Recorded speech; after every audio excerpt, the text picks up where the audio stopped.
Hello friends, जय माता दी। Once again welcome to my channel. आगे मैं अपने न्यू ब्लॉग के साथ, जैसा कि आप देख रहे हैं, मैं मेहंदी लगवा रही हूँ। किसी पूजा से पहले या फेस्टिवल से पहले मुझे मेहंदी बहुत पसंद है और लगवाना नेसेसरी भी है मेरे लिए, क्योंकि मैं मेहंदी लवर हूँ। मुझे मेहंदी बहुत बहुत पसंद है। इसलिए मैंने मॉर्निंग में ही पैर में लगवा लिया था और रात में हाथ में लगवाया, क्योंकि हाथ में लगा के कुछ करना या बच्चों के साथ बहुत टफ हो जाता है मैनेज करना। इसलिए मैं रात में लगवाई और ये मेहंदी लगवा रही हूँ। रात के 11:30 बज रहे हैं, क्योंकि ये मेहंदी लगवाते लगाते मुझे 1 बज गए थे। और ये नेक्स्ट मॉर्निंग की वीडियो है, जिस दिन वट सावित्री था, तो मैं रेडी हो रही थी फटाफट, क्योंकि वट सावित्री था और मैंने ये वट सावित्री फर्स्ट टाइम किया था। ये मैं अपने सिंघोरा से सिंदूर लगा रही हूँ। जैसे कि मम्मी ने कहा कि हम फर्स्ट टाइम वट सावित्री कर रहे हैं, तो हमें अपने सिंघोरा से सिंदूर लगाना चाहिए। तो उन्होंने जैसे जैसे बताया मैंने वैसा किया। वो मैं फ़र्स्ट टाइम कर रही थी, इतना मुझे इसके बारे में आइडिया भी नहीं था, क्योंकि मेरा फर्स्ट वट सावित्री था। इससे पहले मैंने नहीं किया था कोई भी ऐसा फंक्शन या पूजा जिसमें हमें अपने 16 श्रृंगार करने का मौका मिले, या सिंदूर लगाना हो, ये चूड़ा पहनना हो पूरे भरे भरे हाथों में, मुझे बहुत अच्छा लगता है, क्योंकि मैं उसके लिए ऑलवेज रेडी रहती हूँ। मुझे बहुत बहुत पसंद है ऐसा फुल मेकअप करना।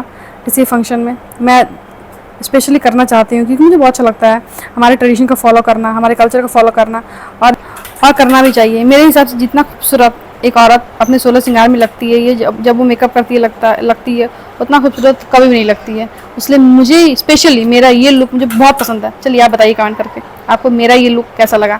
ये कमरबंद जो मैंने वेयर किया था, पर कमरबंद तो मुझे इतना डिस्टर्ब कर रहा था, बार बार ये साड़ियाँ फंस जा रहा था, पर फिर भी मैंने इसे वेयर किया, क्योंकि ये मौका मिला था मुझे वेयर करने का और मैं इसे मिस नहीं करना चाहती थी। फिर मैंने ये जो पूरा रेडी हो गई, मैंने अपना मेकअप कर लिया, फिर मैं पूजा करने आई। भगवान का पहले पूजा किया, घर की पूजा करके ही फिर मैं बाहर निकली पूजा करने के लिए। ये मैं जल अर्पण कर रही थी, जल फटाफट ले लिया, पूजा कर लिया। अब हम देखिए क्या करते हैं। हमारा नेक्स्ट स्टेप था कि हमें जितना भी लेके जाना था पूजा करने के लिए बाहर, उसका सारा हमने प्रिपरेशन कर रखा था कि हमको ऐसे से अरेंज करना है ताकि कुछ हमारा छूट ना जाए, रह ना जाए, ताकि आगे चल के फिर दिक्कत हो कि हमारा ये छूट गया, रह गया। उसके जितने फ्रूट्स थे मैंने उन सबको धो के फिर अच्छे से एक साइड से अरेंज करके रखा, एक एक चीज़ को बारीकी से देख के फिर रखा। और सबसे बड़ा प्रॉब्लम था कि उस समय लाइट नहीं थी। फिर मेरी डॉटर ने क्या कि लैंप लेके आई, उसने दिखाया, फिर हमने ये वीडियो शूट किया। किस लिए किया? स्पेशली आप लोगों के लिए किया। आप लोगों का प्यार, सपोर्ट और ब्लेसिंग इसी तरह मुझे मिलता रहे, इसी तरह मैं आगे बढ़ती रहूँ। बहुत बहुत प्यारा ब्लेसिंग्स आपने दिया है, बहुत सपोर्ट किया यहाँ तक मुझे आगे आने के लिए, इसी तरह अपना। सो फाइनली हम आ गए अपने डेस्टिनेशन पे, जहाँ हमको पूजा करना था।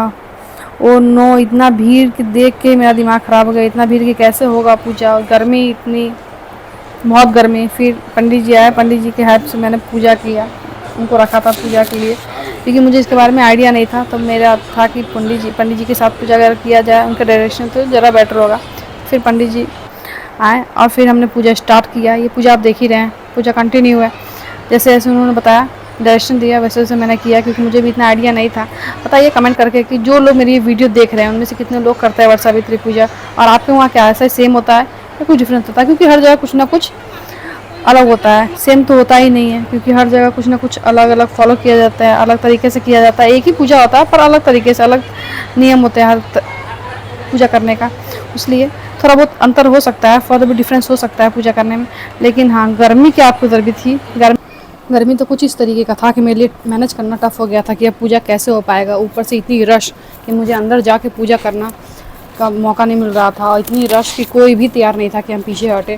फिर एक आंट की हेल्प से मैं अंदर तक गई, या फिर उन्होंने जैसे जैसे डायरेक्शन दिया कि हाँ ऐसे करना है, उस हिसाब से मैंने किया। देखिए इतनी क्राउड है कि अंदर जाके पूजा करना, ये जल अर्पण करना बहुत टफ था, बहुत टफ टास्क था। फिर मैंने जल अर्पण किया, फिर दूध अर्पण किया, फिर ये सिंदूर उन्होंने बताया तो फिर मैंने सिंदूर लगाया। मतलब पैर तक पहुंचना भी मुश्किल था, इतनी गर्मी थी, इतना रश था, और उसमें हर किसी को था कि हम पहले करें। इतना गर्मी अगर था, मुझे पता होता इतनी रश कि आप लोगों के उधर भी इस तरीके का ही रश था।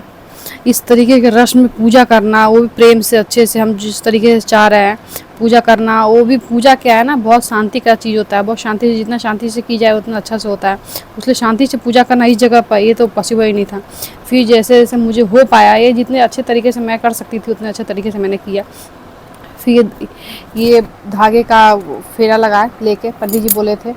तो हर किसी कोई होता है 5 बार करता है, कोई 7 बार करता है, या अपना सबका इच्छा कितने बार करना है। मैंने 27 टाइम्स किया था, क्योंकि पंडित जी बोले थे 27 बार घूमना है। फिर मैं 27 बार उनका फेरा ली। हेलो फ्रेंड्स, जो लोग मेरी ये वट सावित्री का ब्लॉग देख रहे हैं, अगर आप वट सावित्री करते हैं तो कितने बार आपने परिक्रमा किया? कि आपने भी सेम 5 बार किया, 7 बार किया या कुछ डिफरेंस किया, क्योंकि हमने तो 27 बार किया। और ये सेम रिचुअल किए जाते हैं आपके उधर भी सेम तरीके से किया जाता है या कुछ डिफरेंस है, बताइएगा जरूर कमेंट करके बताइएगा, तो फिर पता चलेगा कि हाँ बहुत अलग अलग तरीके से किया जाता है। पूजा तो सब हर किसी वहाँ होता है, बहुत लोग करते हैं, पर हर किसी के करने का तरीका अलग है। फिर लास्ट में जब हम परिक्रमा कर लिए तो हमने पंखा हिलाया, पंखा दिखाया, 5 बार वो भी किया, और फिर धागा, उसमें धागा का फेरा कर लिया था, फिर सिंदूर लगा ही लिया था, फूल माला पहनाया, माला पहना के फिर प्रणाम किया।